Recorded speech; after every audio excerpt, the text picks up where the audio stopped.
Today, I wanted to cover an important topic.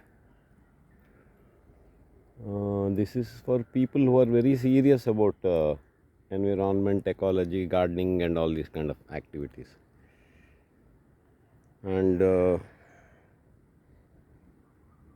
because seeing these actual locations where these plants grow in the wild on their own, and then observing the kind of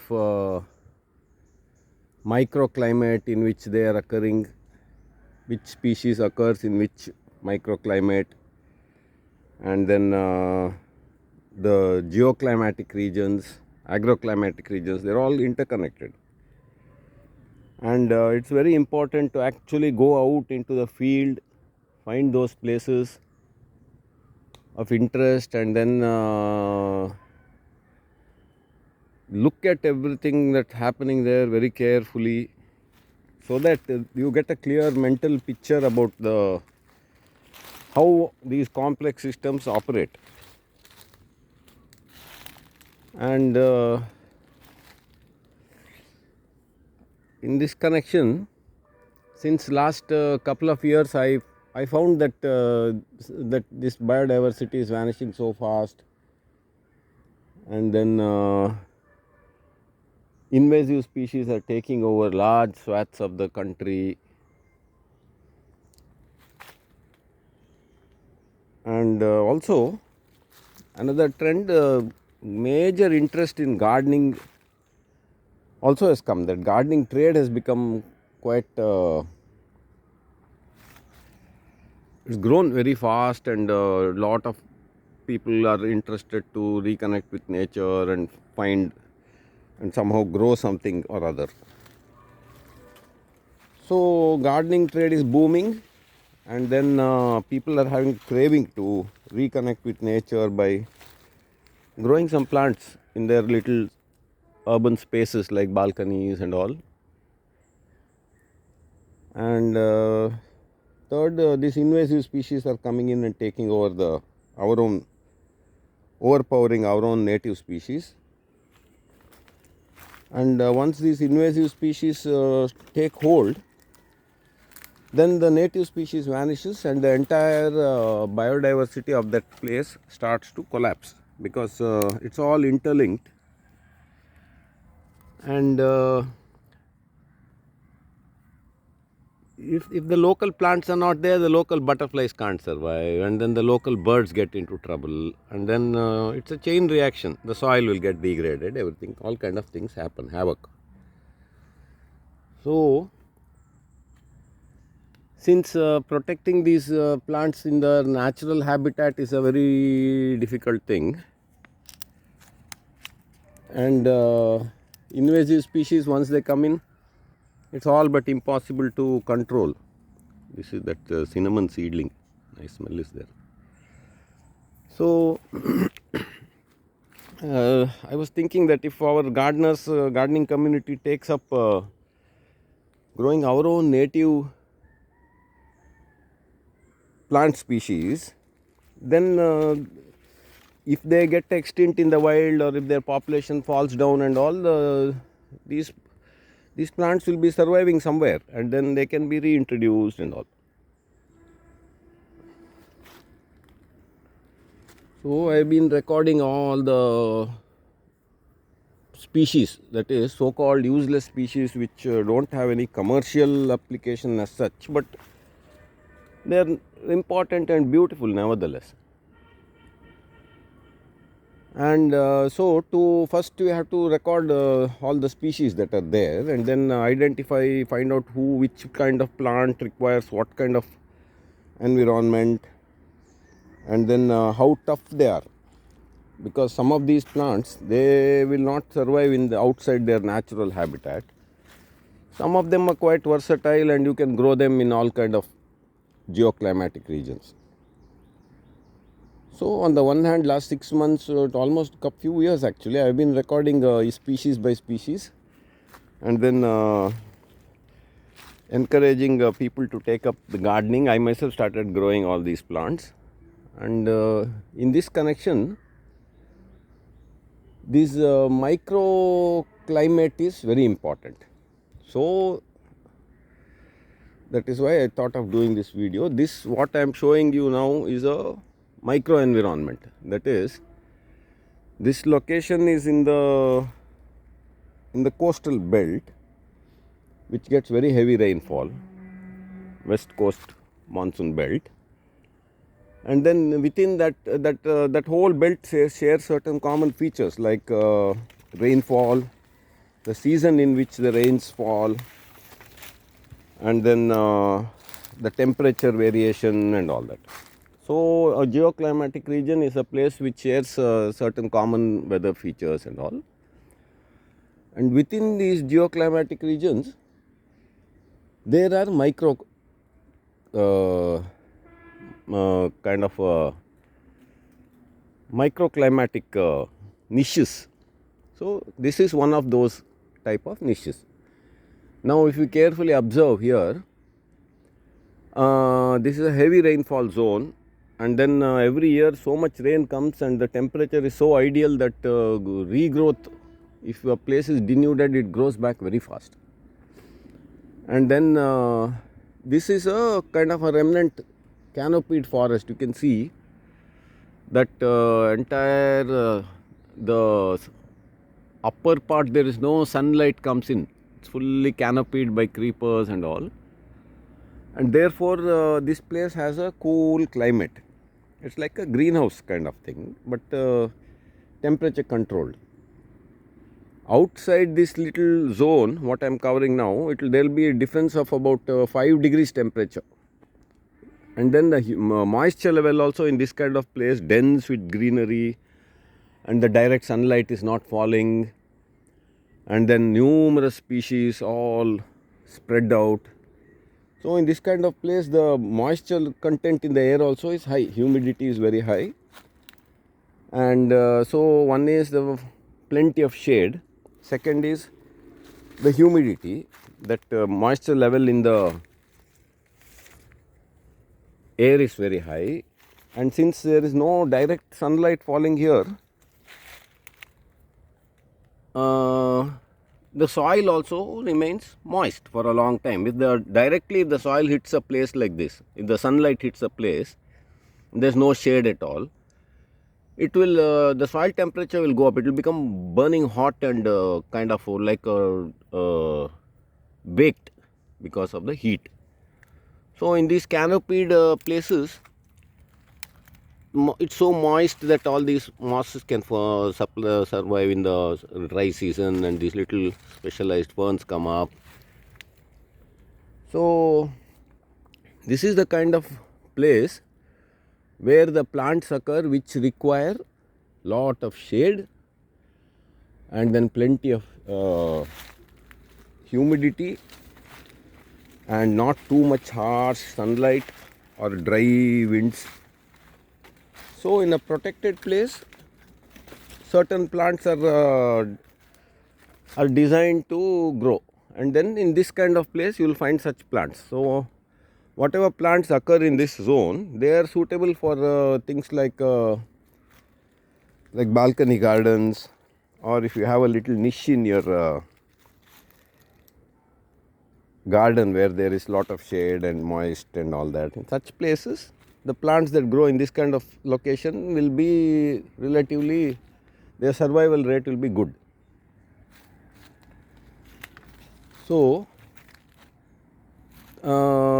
coming back to this microclimate, if you want to grow now, suppose you are in a hot dry region and you want to grow these kind of plants, then you have to create the shade, and then you have to make such a side structures and also that moisture is retained, and the plants might need a little spraying of some water on the leaves and all, so that they don't dry up. You have to create that situation, and then they will grow. Then another feature of these geoclimatic and agroclimatic regions is the kind of soils they have. So this region has lateritic soil and lot of laterite rocks, and these laterite rocks themselves hold some species that are very suitable for them. Like for example, This is that Potoscandens. Full shade, there's hardly some speckled sunlight for a few hours will come here. But they can tolerate, they like it actually. They like plenty of shade. So in this same plant, if it is in a sunny location where there's direct sunlight is hitting, it will not survive, it will die off. And you can see the moss is still there, even though it's now February. These rocks are able to support mosses, and all this will dry up if it gets sunlight, direct sunlight. So this Potoscandens, it's a relative of that money plant. And then it grows very well, and here you can see it's climbed down to this tree, gone all the way up.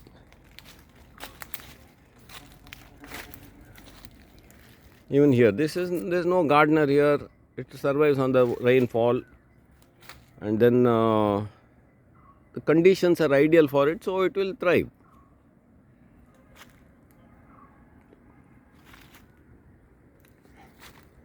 So you have to, when you decide what plants you want to grow, in what are the suitable plants for your region, if you want to, assuming that you want to do native plants and biodiversity gardening, then if you are in you have to first find out which zone you live in, because those plants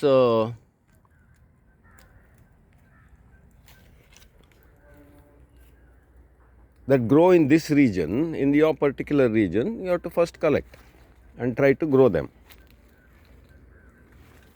So understanding this microclimate, geoclimatic zones and agroclimatic zones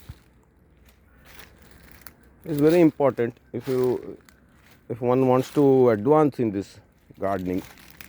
And you just see the soil here, the ground, it is completely covered with mulch, and then underneath that mulch the soil will be quite whole lot of moisture. It will be dark colored, not red but darkish brown kind of soil. So this is a healthy place, and this understanding will help you to select the plants.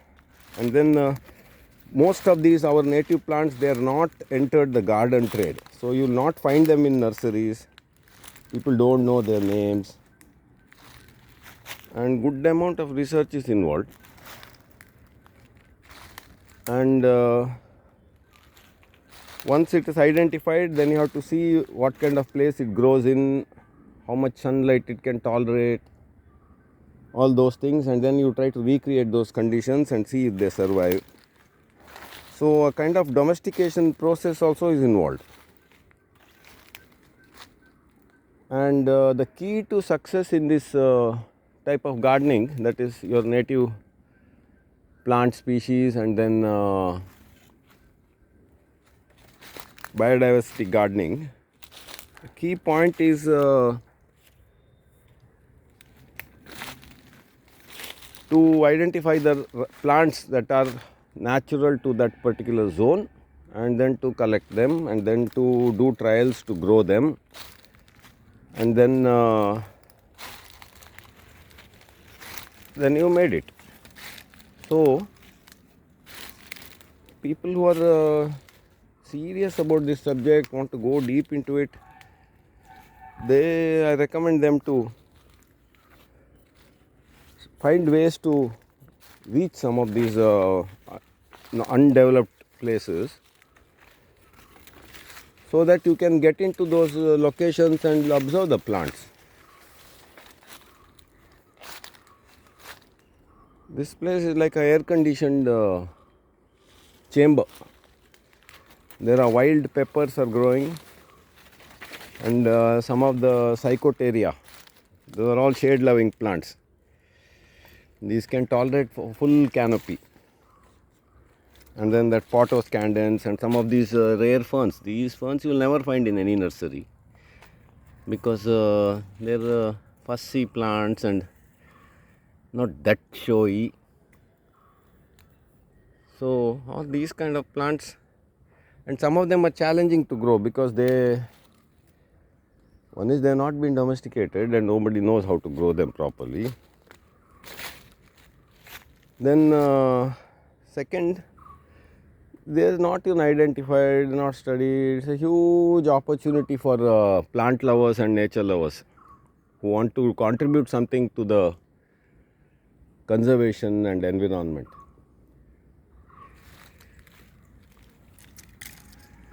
This plant I like very much. It's edible, it seems.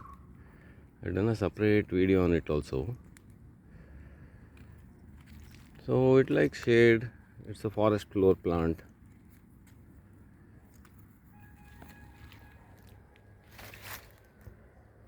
So this is I would call this zone as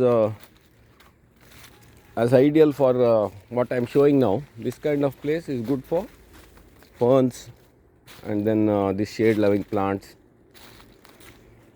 Then some forest floor plants also there, which are which can tolerate great deal of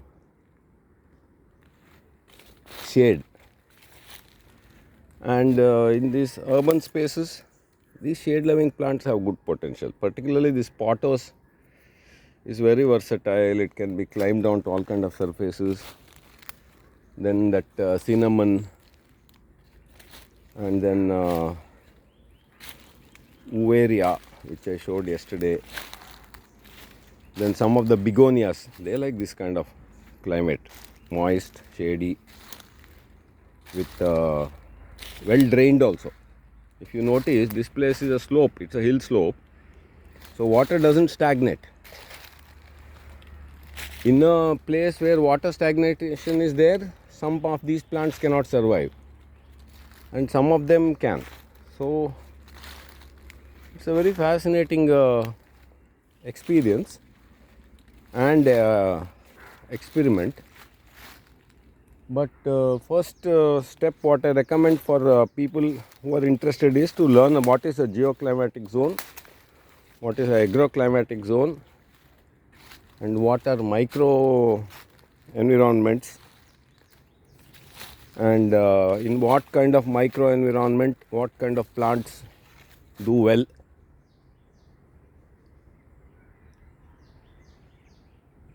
All that can be studied by actually going to these locations a few times at least.